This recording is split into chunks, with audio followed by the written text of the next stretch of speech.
Donc la réponse, si un épileptique peut conduire. Yo la team, yo la team, j'espère que vous allez bien. Personnellement, ça va super. Aujourd'hui, je vais vous parler d'un sujet qui m'est arrivé par ma maladie, pour mon épilepsie, je pense, qui est presque indispensable pour tout le monde, le permis de conduire. Je vais vous expliquer ça.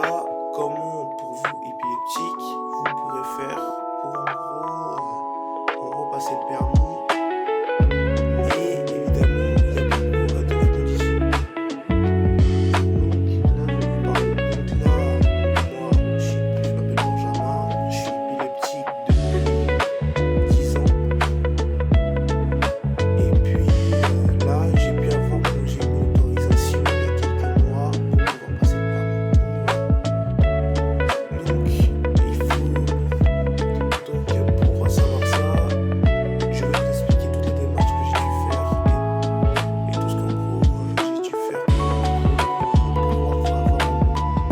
avoir mon autorisation. Pour ça, donc d'abord, allez voir un neurologue ou allez voir votre neurologue, votre épileptologue, enfin celui qui gère votre épilepsie en général, c'est un neurologue. Il y en a qui sont accompagnés par des pharmaciens, par des toubibs. Moi,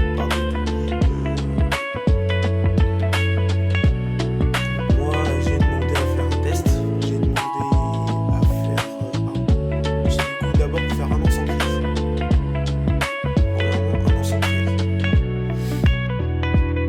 Est-ce que si tu fais pas un an sans crise, si vous faites pas un an sans crise, ça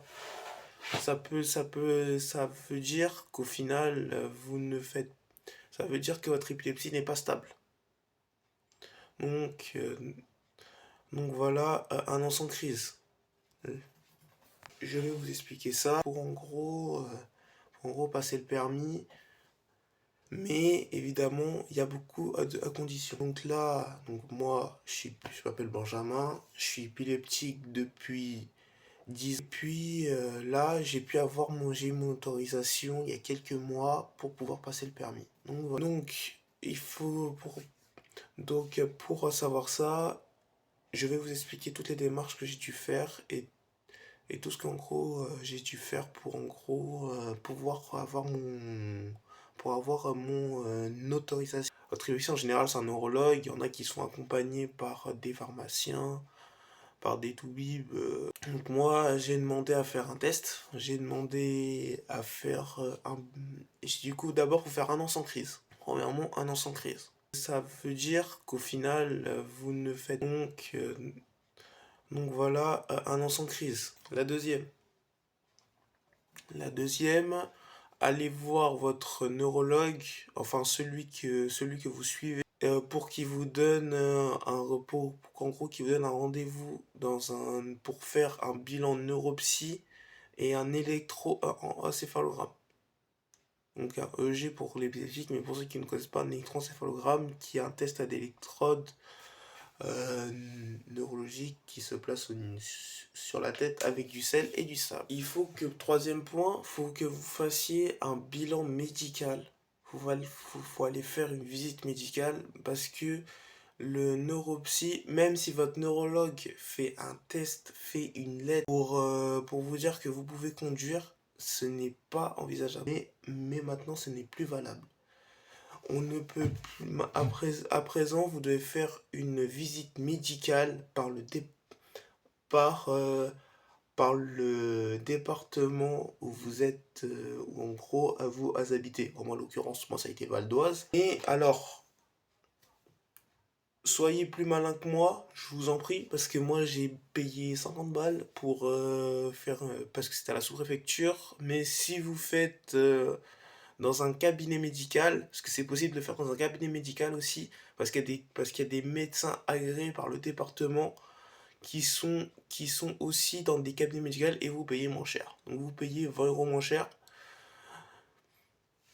Donc maintenant c'est à 30 € en cabinet et 50 balles si vous allez à la préfecture de votre département ou de votre ou en gros 30 € si c'est dans un cabinet agréé par votre département également. Donc la réponse, si un épileptique peut conduire, que au final, quand vous allez faire la visite médicale, ils vont vous dire médicalement, je peux l'autoriser à conduire. Mais, il y a un mais, il y a un mais, ce n'est pas à durée permanente. Donc ça veut dire qu'en gros, vous devrez faire toujours des visites médicales.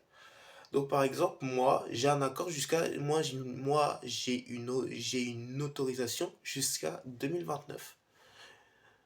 Mais après 2029, mon permis sera suspendu et je vais devoir faire une visite médicale normalement après tous les 5 ans. Là, je crois que c'était tous les 3, je crois que là, ça m'a duré 3 ans.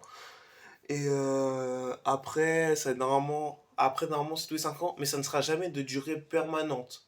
C'est pas vous dites, voilà, voilà, je vais faire une visite médicale et après, car il y a toujours un risque que vous faites une crise. Donc voilà les risques, mais il n'y a pas de, mais il n'y a pas de, mais un épileptique peut conduire. C'est pas une maladie qui l'interdit. Il faut juste savoir prendre des précautions. Après, ils sont limite en fauteuil roulant, hein. Eux, par exemple, ils pourront jamais conduire. Car leurs épilepsies elles sont trop violentes, qui roulent à 250 sur une route à 90. Donc au final, ou qu'un ivrogne qui en gros conduit en état d'ivresse. Donc voilà, c'est tout pour cette vidéo. J'espère qu'elle vous aura plu. N'hésitez pas à liker et à vous abonner et à bientôt pour une prochaine vidéo. Et là, je vous offre un peu de nostalgie. Donc au final, ou qu'un ivrogne qui en gros conduit en état d'ivresse. Et je vais devoir faire une visite médicale normalement après tous les 5 ans. Là, je crois que c'était tous les 3, je crois que là, ça m'a duré 3 ans.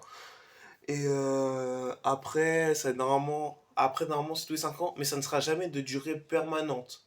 C'est pas vous dites, voilà, voilà, je vais faire une visite médicale et après, voilà, après, ça y est, c'est fait, etc.